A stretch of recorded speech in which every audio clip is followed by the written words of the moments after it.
Hey Yeah. everybody, welcome to today's workshop. We are so thrilled to have Jennifer Pyken with us. I'm Carly. I'm one of the founders of Pandion Music Foundation. For those of you that haven't joined one of our workshops before, welcome. I'm just going to go ahead and give you a little bit of a background um, for Pandion Music Foundation, and then I'll give you a little bit of a bio for Jennifer, and we will welcome her into our questions.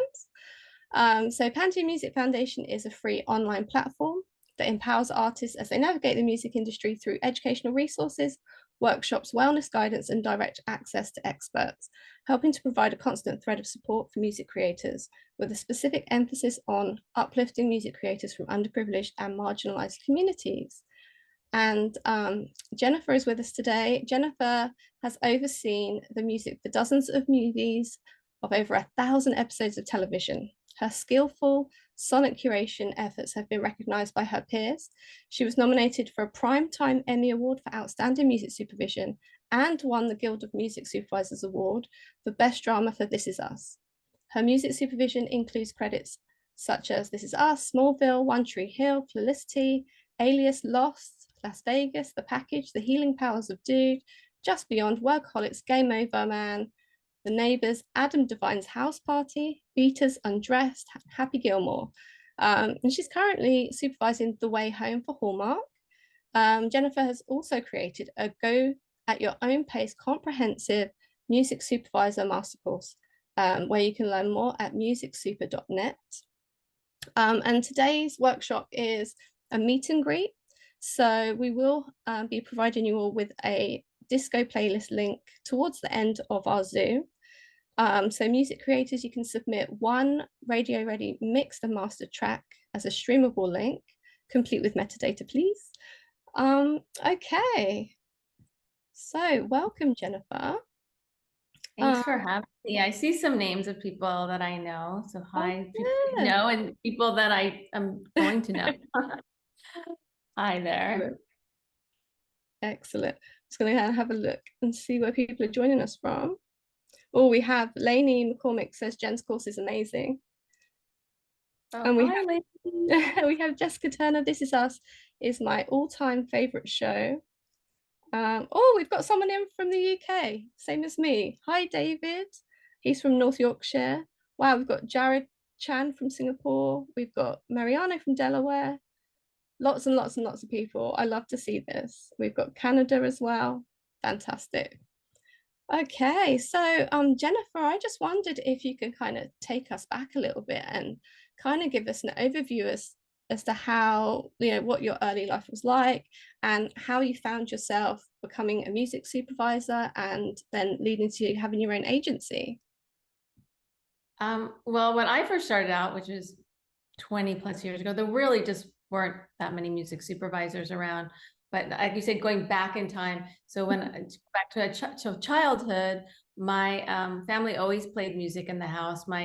We would have these everyone just like my mom would make instruments, or we'd have maracas, and my dad would play the bongos, and my dad loved Latin jazz and Tito Puente and Mongo Santa Maria. And like, so he would play music and we would just play along and kind of dance. And that was like my first childhood memory of music. It was a fun time around my home. And then as I got older, I have an older brother and sister, and then their music influenced me, because they were older, and I was like, oh, my brother would be listening to this, and my sister like really loved Aerosmith, and I was like still in elementary school, but like I would hear this music around. And then my dad loved soul music as well, so I listened to growing up a lot of like Dionne Warwick and Aretha Franklin and Stevie Wonder, and so my house was like full of this diverse music. And then my brother, I don't know if anyone knows this, he used to call it this thing called Name That Tune.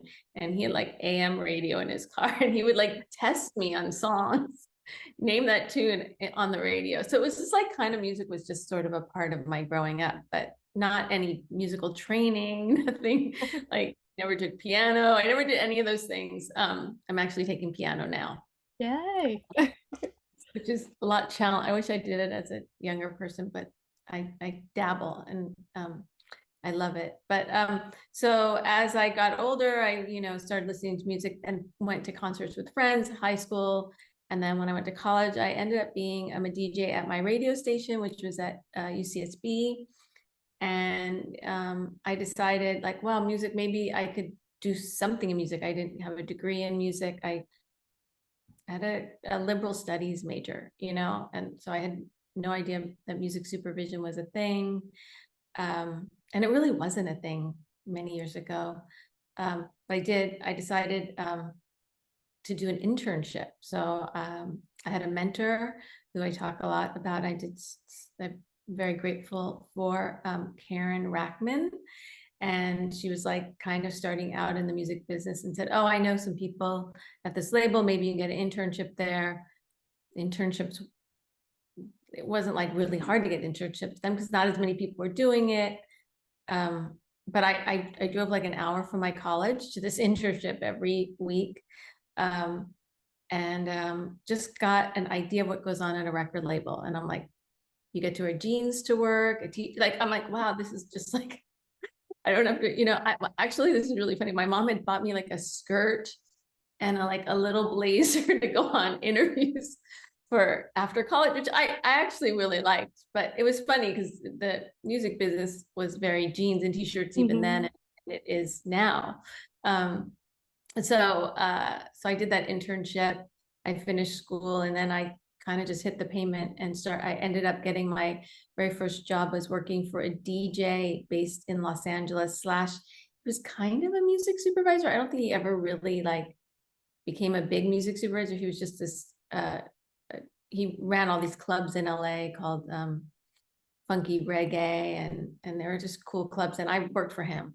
So I started getting closer to music supervision without even knowing that's what I was getting closer to, because he was kind of in his mom was an agent for actors. So our office was around like film and TV people. His sister was an actress who was kind of well known. So it was like film and TV stuff were kind of happening around me. And just to cut this short, I ended up what I talk about to everyone in any business, relationships. And I started meeting people. And one of the people I met was a guy named Danny Holloway, who was also a record producer and a DJ, but also ran the film and TV soundtrack department at Island Records when Chris Blackwell owned the label. Wow. Island Records is now bought by Polygram, all these record labels were purchased. So I was like early in on soundtracks, and I got to coordinate soundtracks. And my job there was, this is why I have a good overview of like sync, is because my job was sending, this is at CDs, which, they're obsolete, sending CDs out to this short list of music supervisors and editors and write a little newsletter about what was coming out on Island Records so these songs could get placed. And then he would also release soundtrack albums. So that was my first dabbling into it. And from there, and this was Karen Rackman, who was moving up in the music supervision world and working on, if people don't know who she is, you should look her up. She's based in New Zealand now, but she's still music supervising, but she did like movies so I got to work on Reality Bites as the music coordinator. I worked on Pulp Fiction. I ended up working on Reservoir Dogs as a post-production assistant. So I got like all this, so nothing really got me. There's no classes in music supervision. Just kept trying to build on these skills and ask questions if I could to learn music supervision, because there were anything like this even to discuss what a sync and a master license was. And I can go into detail how archaic it was at the time, but ASCAP, I'll say one more because I just think this is funny. ASCAP and BMI, you couldn't just go on and research a song, the PROs, which I don't know if anyone on this knows PROs, you'd have to call in and only be able to ask for research on 3 songs at a time. And then you'd have to write down the information. And I'd always write it down wrong. So I'd have to, and lyrics, you couldn't go online and get the lyrics. I'd have to listen to songs over and over and over and write the lyrics down. So I really, and at one point before that you could burn CDs, you had to make cassettes. So I got full on a little bit of everything as a coordinator for 6 years. And I coordinated for Karen Rackman and Pilar McCurry and Happy Walter. So I did a lot of coordinating of soundtracks. So I got like a reputation as being able to put together the soundtrack and dot the T's, cross the I's, get the lyrics, clear songs. But I spent like 6 or 8 years, I don't know, a lot of years doing that. And then by a leap of faith, which I was, I took a leap of faith and left my job and had a little teeny job that was paying, you know, like I think $1,200. You know, it was like I was splitting with my partner, who was Michelle Silverman. At the time, she was Michelle Kuzetsky, and we got this little teeny video game. So I took a leap of faith and left my job. I left all my security. I left everything. I didn't have any backing. I didn't have anything to fall back on. No family, nothing. I just did it, and I was really glad. For me, having a partner, I don't know if anyone works with people, but working with a partner for me was really gave me the confidence and the ability to just go do it. And take that. And that was my first company I started. And then from there on out, I've been music supervising. So wow, thank you so much. Wow, what a leap of faith as well, to just leave that that comfort almost and then go out on your own. It's really funny because you say about Chris Blackwell and Ireland. So I did a music technology and sound engineering degree. And then I went into accountancy, and I've come back into music later in life. And Chris Blackwell actually did lecture at my university. So it was just really funny when you mentioned his name from Island Records. I just had a flashback. I mean, I don't know, people, he signed everyone from like Robert Palmer and U2 and Bob Marley and Bob Marley. I think Bon Jovi as well. I think. Maybe. I'm not sure about that. I think they still have that original. They never changed their I think it's John Bon Jovi had the original record contract, and then he hires his band. So the actual contract is between John Bon Jovi and Ireland, and he still has that same contract. I'm sure there's been different takeovers and things, but he says that it's still the same record contract. So that's really cool. Yeah, he was it was an independently owned company, and the interesting, this is why I really know more about publishing and the record label, because I was hired as the coordinator for the record label and publishing company at the same time in the film and TV department, which is unheard of. So I was, half my salary was getting paid by Island Records and half my salary was getting paid by Island Music Publishing. How interesting. It was a small company and they could do that. So, so I got to go to all the meetings and learn about publishing, and also go to so it was really well-rounded. I was really grateful for that job, and Danny Holloway was my mentor in that, and I still run into him to this day. And I'll go back to that relationships thing, you know. I just got, you know, I had good people and good people, you know, willing to share their knowledge. So I hope that, you know, I could pay it forward. Absolutely. And just going off of that, I was just going to say, like, how important is it to sort of show up and put yourself out there and to network in this music supervision industry? I wondered if you could speak to that a little bit, and if you had any tips and tricks for people maybe wanting to meet music supervisors or even meet fellow collaborators and work on music. I wondered if you could maybe speak to that a little bit. Well, there wasn't that much then. I would just go out to clubs all the time when I started out. But, you know, we have the Guild of Music Supervisors, which has several really fantastic events. Ones that I really like, and I've gone to a couple of times, is the music and media event, because the panels are so good and the education programming is so good. And Lindsay Wolfington now is the president of the Guild, and I'm proud to say she was my intern many, many years ago. Wow. It's so nice to see her doing well, and she's a fantastic music supervisor. So that's one. There's like lots of little things going on. There's a thing called, and if you're based in Los Angeles, there's a thing called the Honey Pot. I think more and more activities. I think there's, if you're on like LinkedIn and Facebook, you start like kind of finding out what's events are going on. I really like What Up Pitches. They do an event here in LA and Chicago.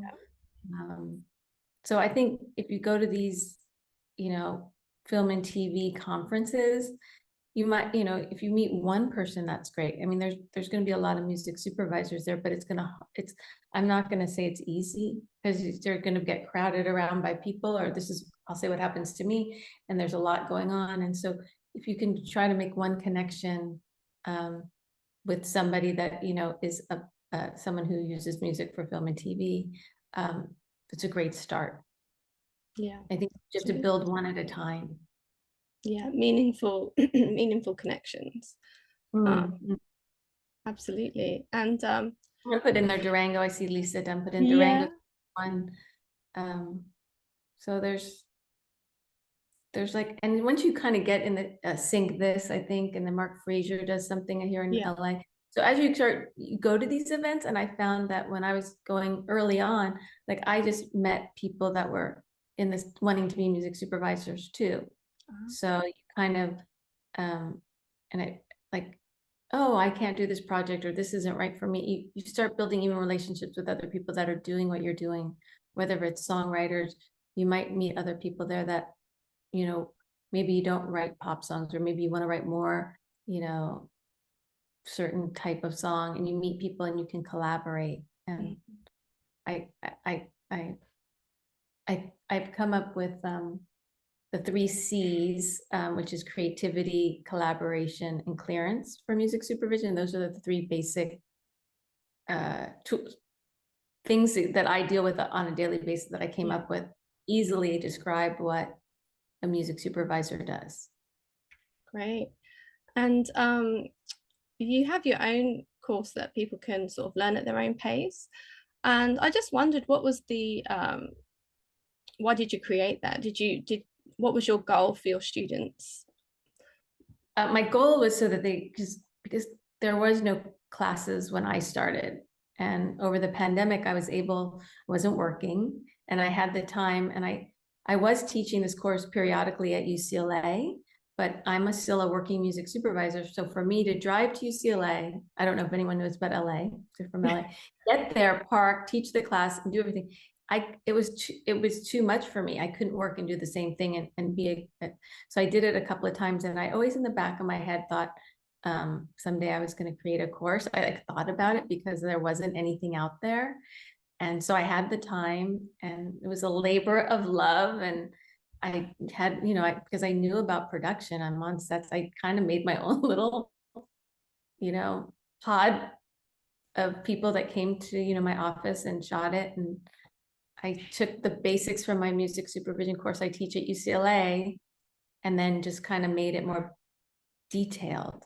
Mm-hmm. That was the course I could, and because I'm a go at your own pace kind of person, I made it so that you could take it over a year period of time. Like if you just do one module a month and I gave exercises. I just tried to sharpen the saw, as they say, like gave all the information, shared the information that, you know, not a lot of people share, unless you can, you know, go to, you know, and some people aren't in college age, you know, unless you're going to like a USC and you get to take a course at USC.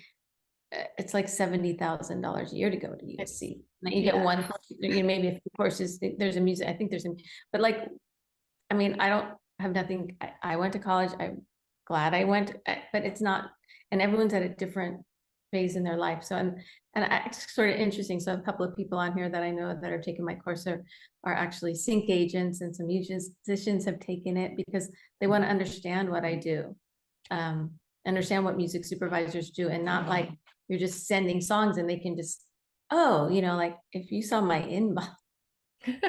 Yeah, so I created this course to give like just an overview of what music supervision and really give like what goes into, you know, behind the scenes. Yeah, I was going to ask that actually. Is it just for people who want to become music supervisors, or does it serve us creators who want to just understand what your job is to sort of like help us? Yeah, I think definitely. I mean, maybe that they don't, you know, I share quote requests, what a quote request looks like. I share sample licenses. I give a list of sync agents that I work with, and those are growing every day.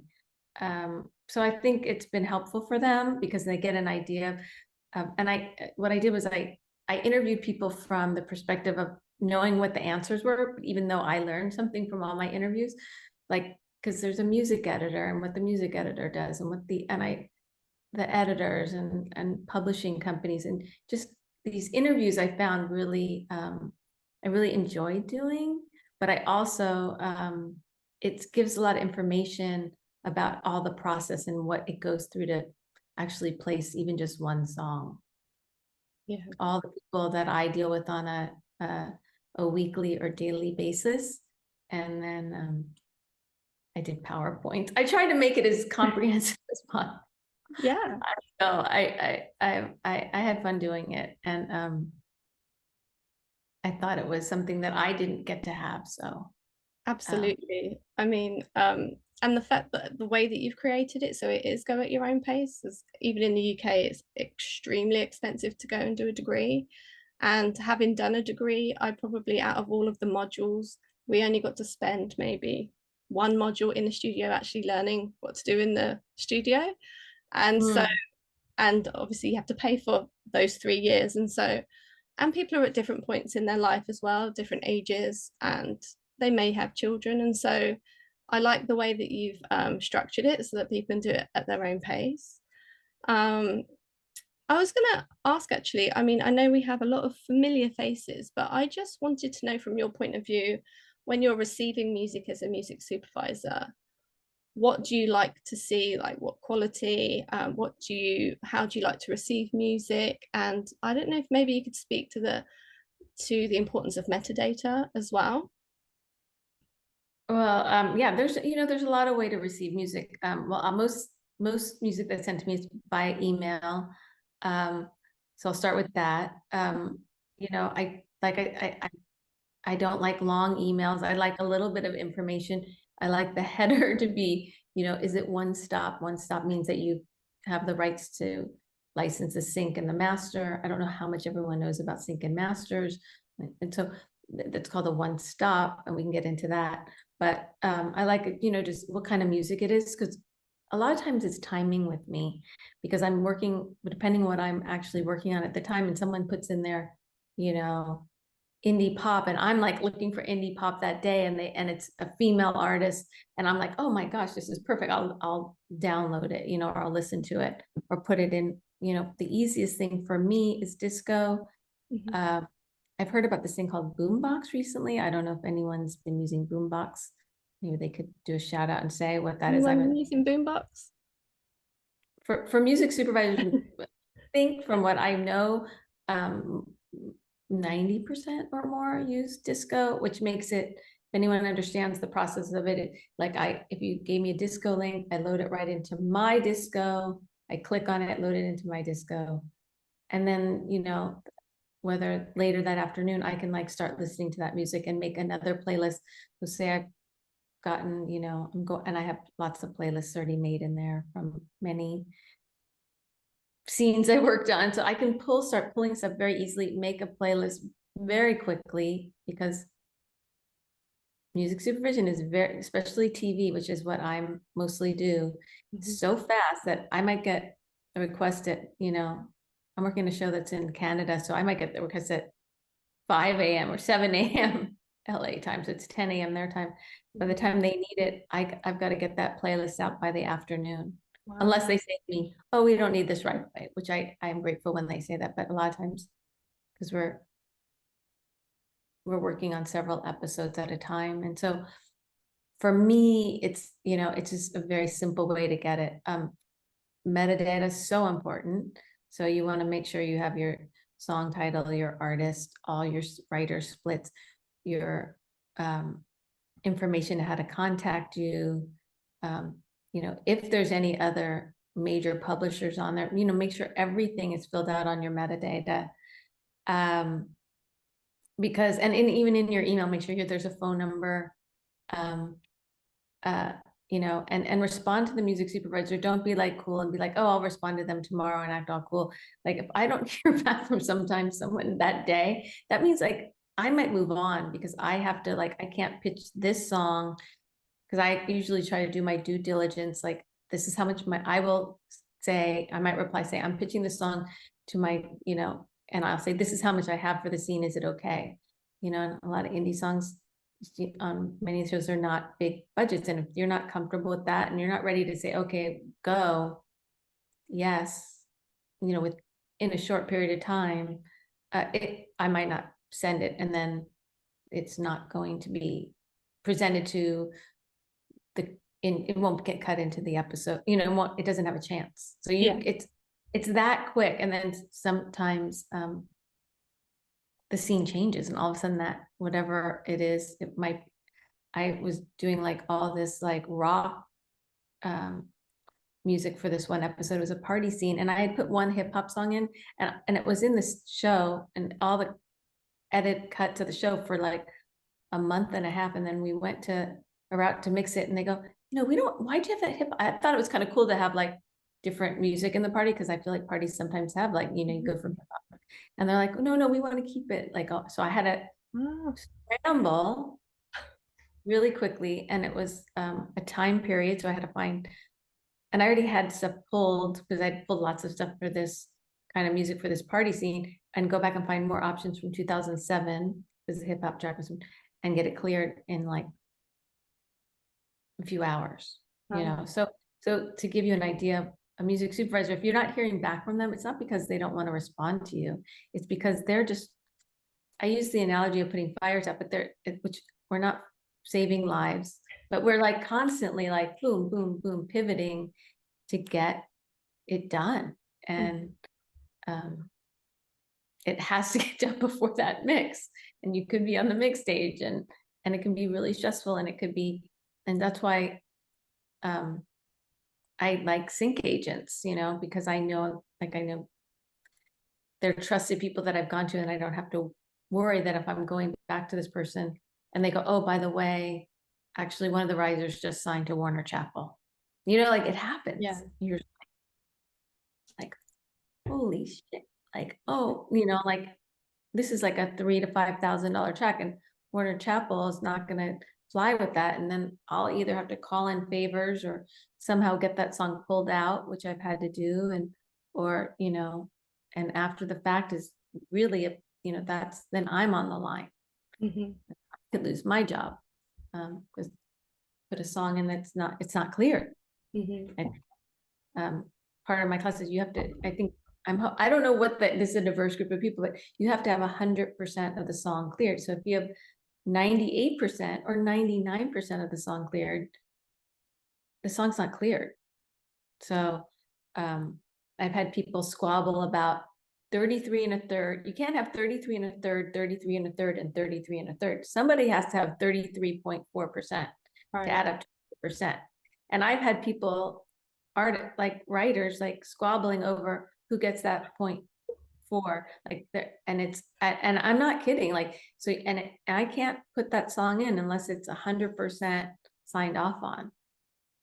So, you know, these are legal documents. So I can start with like, you know, the first thing would be a quote request. And would go out to a songwriter or the sync company, sync agent, when that's, you know, what we're trying to use the song. It'll give all the information. So it's always split up into the sync and the master. And the sync is the lyrics and the publishing and the songwriters. And the master is the recording, so the actual physical recording. And the reason why it's called, I think this is the reason why it's called sync, is because you were back in the day, you were synchronizing music to picture. So the term sync came up. So you're synchronizing it. So, you know, you've got to get all your ducks in order as, you know, indie songwriters before you reach out to the music supervisor, because they're not going to want to hear, oh, I got to contact this person. If I get that, I'm like, oh, I better find a backup, or that's not, you know, not going to. What is it? The person's, I've heard everything. Someone's on vacation, you know, I've tried to, someone's in jail, someone's on vacation, someone passed away. I mean, I was trying to get a hold of a songwriter. I find out he got malaria in Africa. And like, I'm like, what? Like, I didn't know the person. And they're like, and it was on a movie. And I said, okay, let me know when the family might be open to talking to me, you know, months. So like on a movie, I had months. But it wasn't a song I put in. It was a song one of my editors put in. So and it was an editor I really trusted, and we got along really well, and I've worked on many projects with him, but he, he pulled it from his record collection. Yeah. So as a music supervisor, I'm trying to somewhat, I don't want to say control the environment, but like know that the songs I'm giving them, they can have. Yeah. They've got the best probability of landing with all the paperwork and the metadata being in place. Yeah, and on disco, you can put the instrumental, you can put the MP3, and you can put the AIFF and the wave in the one link. So when I go back, if I do need to use it, I can go back. Sometimes I forget and ask, but I can go back and look and like, oh, they already had given me the wave. Yeah. And do you like to have specific mixes? Like I hear the term TV mixes where you might have the vocals and then you might have the drums, or it's some people will just ask for vocals. Sometimes I ask for stems. Every project's different, and it depends who I'm working with. Some people get really into, like on the mix stage, like, can we get this and that? We get instrumentals, and I'm working with this like amazing music editor right now. He's just like phenomenal. He's a musician too, and he just is he doesn't tweak the track, but he's really good at just editing it just the right way. And he a lot of times, and so I've been working with him for a couple of years now. I really try to get the instrumentals and give them to him right away, not have to ask for them when I'm giving him the final songs before the mix, so he can edit in if he needs it. But yeah, it's good to have my favorite is I'll have to go look and see if I can find those stems, and no one ever can find. Like, they might have recorded it 10 years ago or 8 years. I don't know. Like, and so they're like, I'm gonna look under my bed. I've like heard it, but honestly, like when I'm looking for something, I go through all my drawers, like where am I, whatever I'm trying to find. So I get it, but so it's good to try to be organized. I think that's an important skill to have, or have someone, if that's not your thing, have someone that you work with that. I'm all about having, people around you that if you're not, like, either learn it or try to build your skills, build those muscles, or have people around you that are good at it, that help you. I don't think it's able to ask for help. I'm one of those, I used to never ask for help, but I think asking for help is actually a good thing. Yeah, that's the best way to learn. I mean, this is a safe space, so if anybody has questions, I can ask them towards the end, but surround yourself with people that can help, and don't be frightened to ask. If you're working with a producer, they should be fine to give you those stems. There shouldn't be any reason for them to hold back on that, so make sure you have that in your disco ready to go, organized, just as Jennifer has said. So at the moment you're working on The Way Home for Hallmark. I am. I love this show. I don't know if anyone is familiar with Heartland, but the creators and the showrunners from Heartland left that show after like 15 or 14 seasons and created The Way Home. And originally was set up, I believe, at Netflix, and something happened, and then I think someone left Netflix and went to Hallmark and brought the show with them, and so the show is made at Hallmark, which is not known for their music. They tracked me down. There's certain shows that they really loved that I worked on. I think one was Felicity, and the other one I think was This Is Us. But I'm sure I know one of the creators loved Felicity, and so they have a very strong vision of what they want their music to be. And when I met with them a couple of years ago, they sent me the deck, which was all the information on the show. They sent me the first script. It was super well written, and I saw that they had a vision, and part of being a music supervision is to help make their vision come true, especially musically. And they had, so because they had such a strong, the show has a song, we had a song written for the show that they uniquely play many times through the first season and the second season. So we had several characters sing it in the first season, and then in the second season, we had someone whistling it, and then we had a character that hadn't sung it in the first scene, sing it in the second season, and then they sometimes oh, let's just have the character noodling that song. So I had to go out and have a song written. So for me, it's kind of it's like the perfect show for me, because I get to use all my all my strengths. So I can have songs written and then they time travel in the show. So I don't know what year I'm not privy to where we're going. If you follow the show, it's always about where the pond is going to take you. Wow. Because they time travel through a pond. And it has Alice in Wonderland themes. I love Alice. It's had a lot of things that just were in synchronicity with things that I just like in general. So for me, it was a show I really wanted to do. And then give Hallmark kind of not change they brought in a new head of music, Allison Thiel.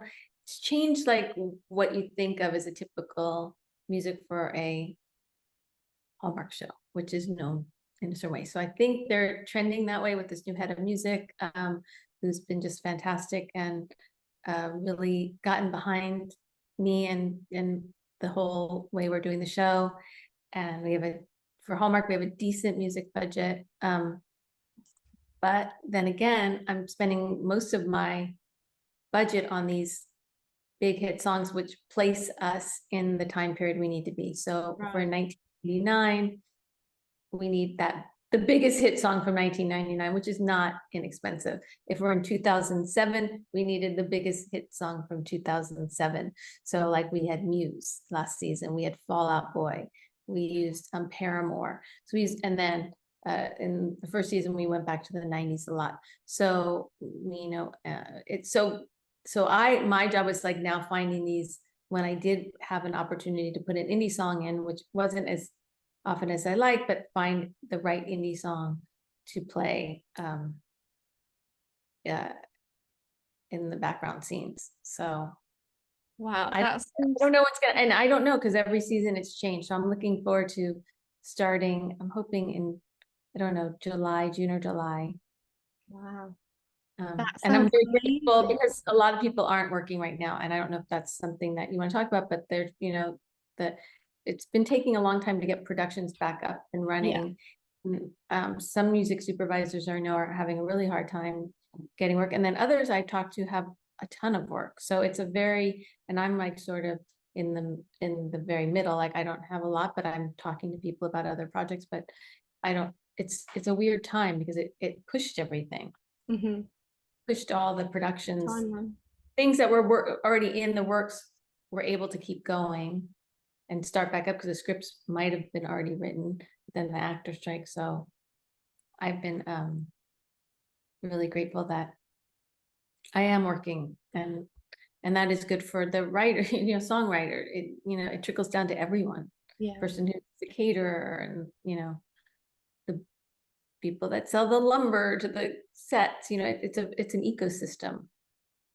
Yeah, definitely. I just hearing you talk about the current show that you're working on and the fact that you can have different periods of time. I did a bit of research and I saw Paramore and then I saw the Backstreet Boys. So I was thinking, Backstreet Boys, how do we tie together? But now that makes sense.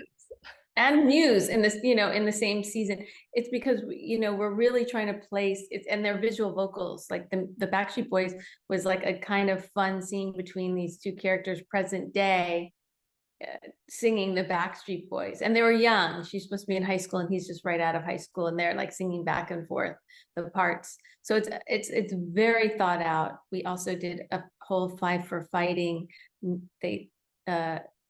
scene where we have John Andrazik from Five for Fighting in a charity event for the was for a foundation for the 9/11 Foundation. I'm not and it was we used the actual footage and we actually licensed it and gave the money to the foundation. Oh, wow. To help firefighters.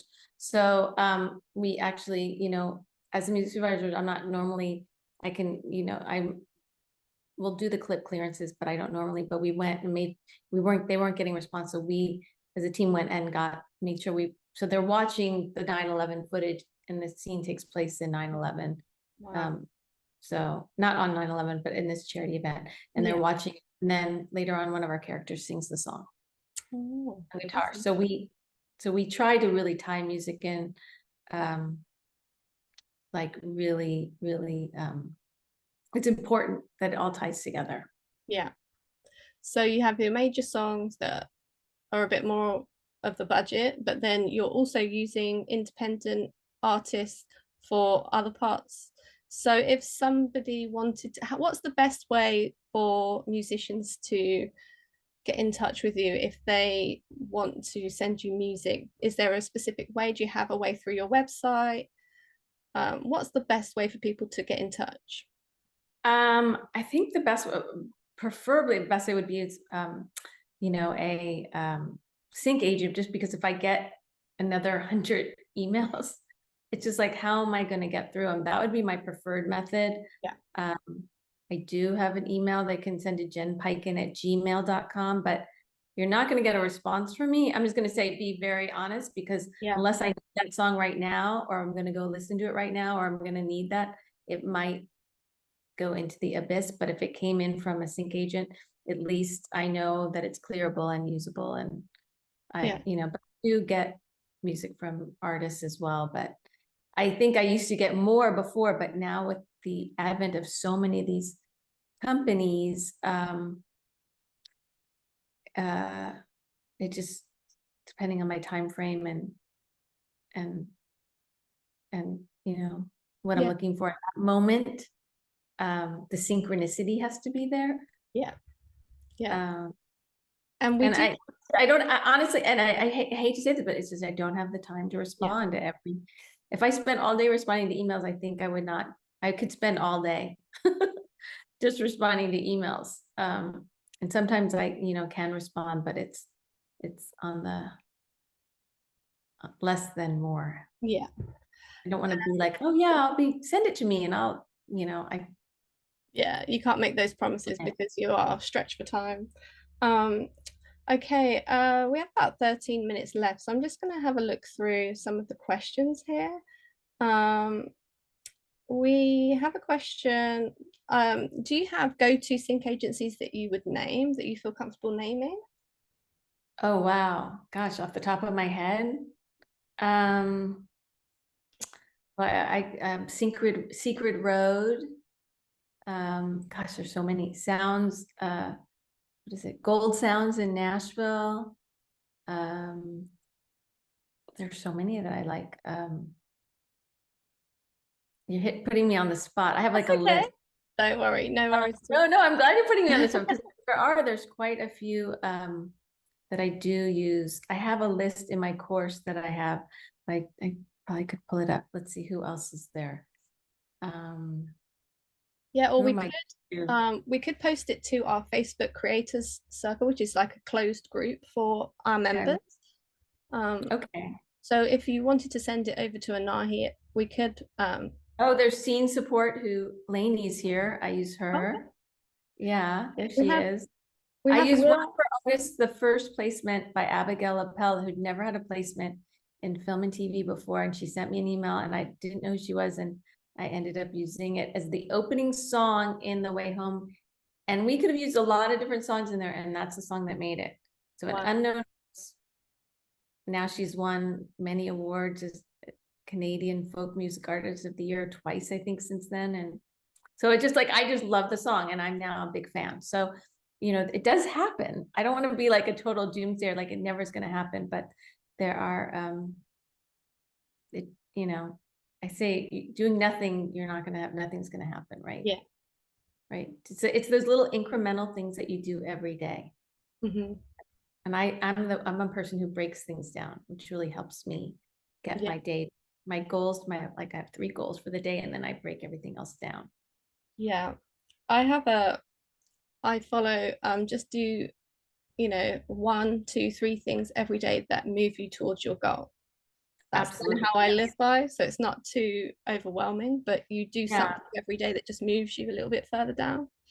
Especially if you're doing other things, like maybe you have another job and maybe you have kids. Like I have like lots going on. Yeah. So I'm like, okay, I have my job and then I have family and I have, and it's having balance too. Yeah, absolutely. That's important. Okay. Are there any types? So this is from Christina Thomas Taylor. Are there any types of music you need all the time?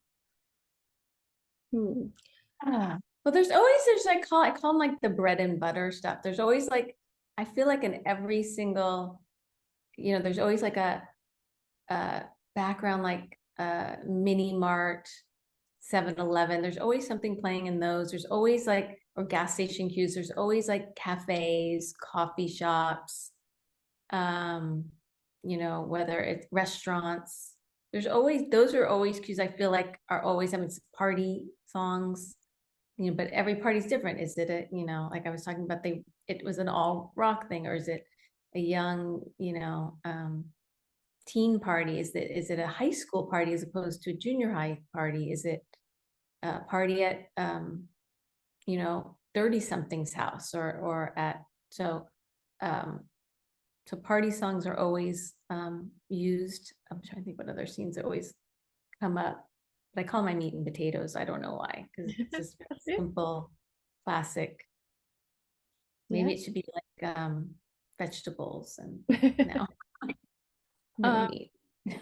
Yeah, so Tim Putnam wanted to know, how often are you looking for vocals versus instrumentals? He says he makes a lot of electronic music, so always interested in finding a good balance.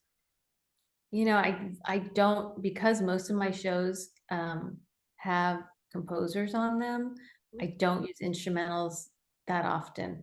I did do a show, but some shows do use a lot of instrumentals. And I did do a show called Workaholics, where we did not have a full-time composer on the show. So I would pull music from several libraries that had a deal with Paramount and Comedy Central, and we would score the whole show with these little snippets of music. So I was sort of the composer, and we had no music editor either, because this is like a down and dirty show. So we would, like, the editor, and I would have to go to every mix to make sure nothing snuck in. So we would use like stuff from APM and First Com and EMG. And I feel like it ended up working out. And then we would, you know, occasionally have something, if it was actually to picture, have someone like do the bells they were ringing or something in the show and have, Wow. but yeah, so I'm sorry, I don't use as many instrumentals, but occasionally some music supervisors, like especially on these reality shows, it's all instrumentals because it's all background music, and a lot of those don't have composers. Okay, we have about 8 minutes left. I'm gonna Jared has asked if he can actually ask his person in question. I'm gonna ask you to hold on, if I've got the right Jared. Let me just double check. Hey Jared, I know Jared. How are you? Nice to see you. Yeah, nice to see you. There you go. Yeah, I met him at the I think I met you at the What Up Pitches event we chatted. Yeah, so you do get time, you know, you go to those events, you can meet people. And that goes to my question. So say somebody that's not from LA, and there's always events in LA, and they fly out and they have this one chance to meet you. What would be something other than pitching you music that you would suggest that they do? Well, I would like them to know maybe know what I'm actually working on and talk to me about the projects I'm actually working on, doing their research, and saying, hey, I know you're on the way home right now, and you know, might not be a show that, you know, part of your job as songwriters is consuming content, and maybe, you know, watching movies, and maybe not necessarily, you know, you might not like the show, but say something about the project I'm working on, and especially if you have something that's right for that project. You know, something that I'm not like, I saw someone say buy a coffee, which is very sweet, but you know, you're only there, you know, a lot of times I go and I'm there for an hour, you know, and I think just try to connect and be present, and hopefully you'll make an impression, right? I mean, it's a tough one, because a lot of the music supervisors will leave right afterward. You know, they'll try to get out of the panel pretty quickly. Yeah, and I think because I used to run panels, I was, in my previous life, I was a publisher. I ran the film and TV department for Sony Music Publishing, which a lot of people don't know, and I'd have to run these panels a lot. And so and I would be the moderator. And so I never left because I was a moderator, and I was like, so I think I have a soft spot in my heart. And because I've been on the other side pitching. So like all you picture me, I was in charge of all the music from Sony Music Publishing, which now is like, I think the department's like 20 something people. It was like a small department of like 4 of us at the time. It's before it like sync really blew up. And so I know how hard, I actually know how hard it is to play songs because that was my job. Yeah. So I think I have a little soft spot in my heart because I knew how hard it was for me to do it. So I try to stay and talk to a few people. Yeah. Thank you. And calls, thank you. Yeah, thank you so much, Jared. Christina Thomas Taylor has another question. Did you want to ask it in person? Let me see if I can unmute you, or if you can unmute yourself. If not, I can ask it. Let's ask you to unmute. I'm not sure if she's available to actually unmute herself. So I think you've touched on this already. She's asking, is there a type of music you're looking for now? And I wonder if she means, do you know, you talked about it being kind of like traveling through time. Do you know what time period you might be looking for?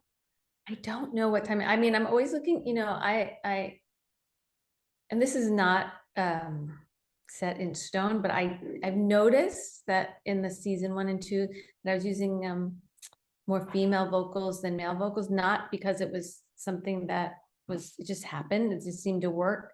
So, you know, we use this band Flora Fauna. It was the song called The Mother. If anyone wants to check out that song, we use that the first season, but it really just depends on the scene. So I'm not, you know, generally have like a specific sound. And last season we time traveled to 1814. Wow. So I don't know. And they kind of keep it away. They kind of don't want me to know because I think they don't want me to like give away anything, even though I have to sign an NDA saying I'm not about the new season. But so I don't really know where we're going, but I'm always open. I think because of, I noticed that I was placing more female songs than male. And I don't even know if I've counted, you know, I've never counted it or anything. It's just something I think is true. But yeah, it's a female driven drama. It stars Andie MacDowell, and it's a grandmother, a mother, and a daughter. So it's a generational drama. So, you know, family relationships. Yeah. Okay. Yeah, some hints. But research as well. Like go watch the show. I mean, there's IMDb. Yeah, and I would say if you should watch it, if you're going to watch a show, you got to get through at least the first 3 episodes to get an idea, because when you start a new show, it kind of, this is my experience on most of the TV shows I work on. This Is Us, and I've worked on lots of shows that went for hundreds of episodes or 100 episodes, and you just see how it, like, the show starts getting in a groove. Yeah. From the first episode to the 3rd episode, and then the 4th, and that tells the story. This particular show tells a story of like how the song got written and how the one character comes to learn it, and until the end of the 1st season. And then 2nd season's a whole, I didn't even know it was going back to, wow, spoiler alert, 2nd season, but now we're going on 3rd season. I don't know where we're going.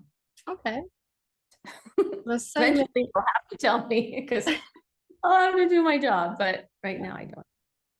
Oh, well, we've only got about a minute left. I want to be really respectful for time. I'm sorry to those people who may have some comments or questions we didn't get round to, but you guys have got the opportunity to submit a track, radio ready, mixed and mastered, and please metadata. It's really important. I know that if it's not there, I don't think it will be added onto the list. So just give yourselves the best chance. And I just want to say thank you so much to Jennifer for your time and your generosity. This has been fantastic. Just flipping through, I see some people I know. Elaine from Unicorn, Elaine Ryan from, yes, Elaine from Unicorn Sync. She's here, so that's and another. Michelle is here. Oh, Michelle, I see Michelle. Hi, Michelle. So there's some sync agents on this as well, and some songwriters. There's Lisa Dunn and yeah. Actually, Lisa Dunn did say you can put your one stop in Disco. So you can put PDFs in Disco so you can keep everything organized. Yeah. So, And I do just need to say real quick, who's on next week? Okay, we have Eric Campbell. So unfortunately, he wasn't very well when we were originally supposed to have Eric Campbell. So the workshop is next Wednesday, 11 a.m. Pacific, and the title is Sync Songwriting Secrets, How to Write Songs That Music Supervisors Will Kill For. So please do join us for that. And I want to come to that. Yeah, come along. Yeah. That would be fun. Oh, thank you so much. And thanks everyone for turning up. I know, thank you for everyone. Yeah, thank so nice you. to see your faces. Thank you so much, Jennifer. Thank Oh my you. gosh, thank you. Thanks for, I wouldn't be able to do my job without the songwriters. So Thank you so much. Thank Take you care, everyone for joining us. Bye. Bye.